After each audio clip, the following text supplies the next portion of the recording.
कांग्रेस के राज्यसभा सांसद एवं रोहतक लोकसभा सीट से प्रत्याशी दीपेंद्र हुड्डा ने आज अपना नामांकन भरा, जिसके बाद दीपेंद्र हुड्डा ने तुरंत बाद भारतीय जनता पार्टी पर निशाना साधा। उन्होंने कहा कि यह केवल लोकसभा सीट जीतने का सवाल नहीं, बल्कि यहां से कांग्रेस की जीत होने पर विधानसभा में सरकार पक्की होगी। साथ ही उन्होंने लोगों से आचरण देखकर वोट करने का सहयोग मांगा। दीपेंद्र हुड्डा ने कहा कि मेरे आचरण में कोई कमी नहीं, इसलिए लोग इसे ध्यान में रखते हुए मुझे वोट दें। इसके अलावा कांग्रेस के शीर्ष नेतृत्व का रोहतक में प्रचार प्रसार करने के सवाल पर ठोस जवाब नहीं दिया। उन्होंने कहा कि यदि सीनियर नेतृत्व के प्रचार करने का कोई कार्यक्रम होगा तो बता दिया जाएगा। दीपेंद्र हुड्डा के साथ पूर्व मुख्यमंत्री भूपेंद्र सिंह हुड्डा, प्रदेश अध्यक्ष उदय भान मौजूद रहे। इस दौरान पूर्व मुख्यमंत्री भूपेंद्र सिंह हुड्डा ने कहा कि पूरे प्रदेश में कांग्रेस का माहौल है और सभी प्रत्याशी मजबूत हैं।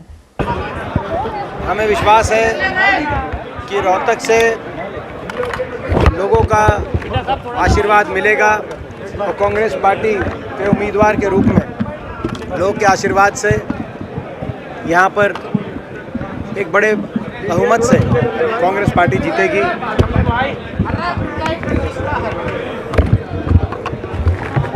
अमूमन ऐसा होता है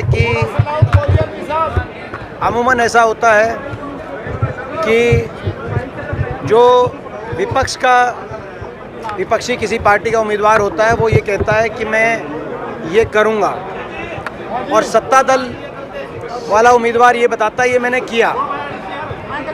मगर रोहतक में जैसा कि आप जानते हैं, लगातार हमको ये भी बताना पड़ रहा है, हम ये भी बता रहे हैं कि हमने ये किया।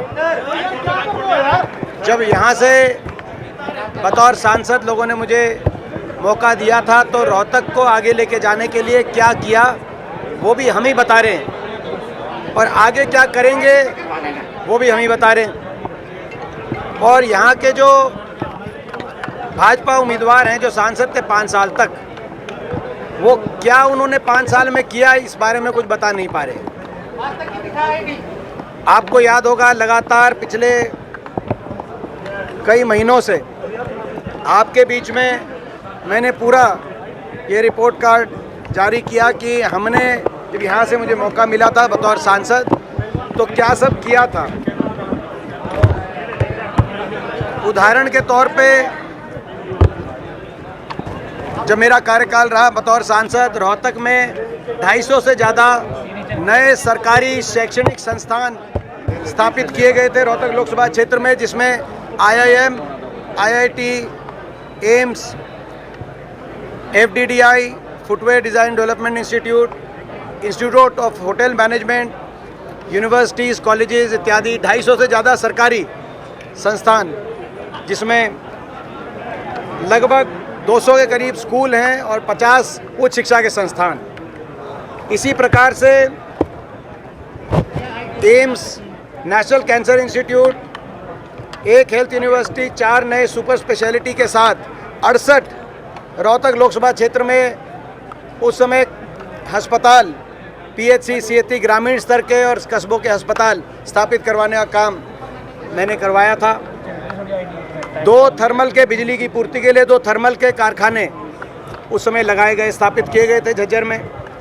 सड़कों के माध्यम से 12 मेरे कार्यकाल में राष्ट्रीय राजमार्ग नोटिफाई हुए थे 1080 किलोमीटर के रोहतक लोकसभा क्षेत्र के, और 17 शहरों और कस्बों में बाईपास उस समय बने थे। महम का बाईपास, रोहतक का बाईपास, भादुगढ़ का बाईपास, कलानौर का बाईपास, झज्जर का बाईपास, बादली का बाईपास, कोसली का बाईपास, छारा का बाईपास, ये सभी उस समय बने थे। इसी प्रकार से रेल और मेट्रो के सफ़र के लिए झज्जर को रेल से जोड़ा गया था, तो भादुगढ़ को मेट्रो से, रोहतक झज्जर रेवाड़ी रेल की लाइन और रोहतक महम हांसी रेल की लाइन, दोनों मेरे कार्यकाल में मैंने दोनों को मंजूर कराया था। दोनों झज्जर वाली पे पूर्ण काम भी पूरा हो गया था और महम वाली पे काम शुरू करवा दिया था। इसी प्रकार से भादुगढ़ को मेट्रो से जोड़ने का काम किया था। इसके अलावा उद्योग के माध्यम से 4 बड़े औद्योगिक पार्क उस समय स्थापित किए गए थे। IMT Rohtak, footwear park Bahadurgarh, Reliance Amity, Reliance SEZ Jhajjar के अंदर, और 30 से ज़्यादा बड़े उद्योग Maruti, Panasonic, Yokohama, Denso, Amul, Aisin जैसे 30 से ज़्यादा बड़े उद्योग रोहतक में आए थे। मेरा सवाल ये है कि ये सब हमको ये बताना पड़ रहा है कि हमने किया था अपने कार्यकाल में, और ये भी बताना पड़ रहा है कि अब आगे क्या करेंगे, मगर मौजूदा सांसद ये बताएं कि क्या एक भी कोई स्कूल, कॉलेज, अस्पताल इनके कार्यकाल में रोहतक लोकसभा क्षेत्र में ये बनवा पाए? क्या 1 इंच भी मेट्रो को आगे बढ़ा पाए? क्या एक भी बड़ा कोई औद्योगिक क्षेत्र लगा पाए, कोई थर्मल का कारखाना लगा पाए? कोई एक काम भी रोहतक लोकसभा क्षेत्र के लिए मौजूदा सांसद बताएं। और हमारा अब आगे क्या और हमारा देखो, हमारा जो आगे विकास के रफ्तार आगे दोबारा से जो इस सरकार में विकास की रफ्तार, विकास की पटरी से उतर गया हरियाणा प्रदेश और रोहतक लोकसभा क्षेत्र। दोबारा से हरियाणा खुशहाली में देश में नंबर 1 हो और रोहतक लोकसभा क्षेत्र विकास के मानचित्र में देश में अपनी पहचान बनाए दोबारा। ये हमारा संकल्प है। और हमारा संकल्प है मेट्रो जो 10 साल तक आखिरी खंभा जहाँ मैं छोड़ के गया था वहीं खड़ी है, मेट्रो रोहतक तक पहुँचे। झज्जर के अंदर एक विश्वविद्यालय, संत गुरु रविदास जी के नाम से एक विश्वविद्यालय झज्जर में स्थापित हो। कोसली के अंदर एक IMT बड़ा औद्योगिक क्षेत्र, industrial model township Manesar IMT के तर्ज पर कोसली में को स्थापित हो। हमारा संकल्प है बहादुरगढ़ में रिंग रोड बने, चारों तरफ के बाईपास बने और बहादुरगढ़ आने वाले समय में एक बड़ा महानगर का रूप ले। हमारे हर विधानसभा क्षेत्र को संबंधित हमारा एक घोषणा पत्र भी हम जारी करेंगे, जो हम संकल्प लेते हैं, जो काम किया था काम करेंगे। किसी भी उम्मीदवार को का चयन करने के लिए 2 महत्वपूर्ण पैमाने होते हैं, काम, उसका काम और उसका आचरण, सार्वजनिक जीवन में उसका आचरण। मेरा काम भी रोहतक लोकसभा क्षेत्र और प्रदेशवासियों के सामने है।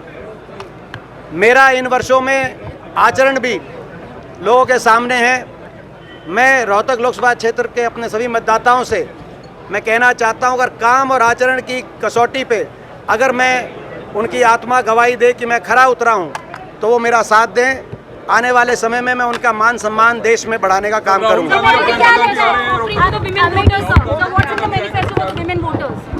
देखिए, प्रचार में जो भी हमारे शीर्ष नेतृत्व है, जैसे किसी कोई जब कार्यक्रम बनेंगे आपको बताएंगे। चुनाव लड़ रहे हैं राहुल, क्या कहेंगे आप? देखिए, जैसे मैंने कहा, ये चुनाव रोहतक लोकसभा क्षेत्र का चुनाव केवल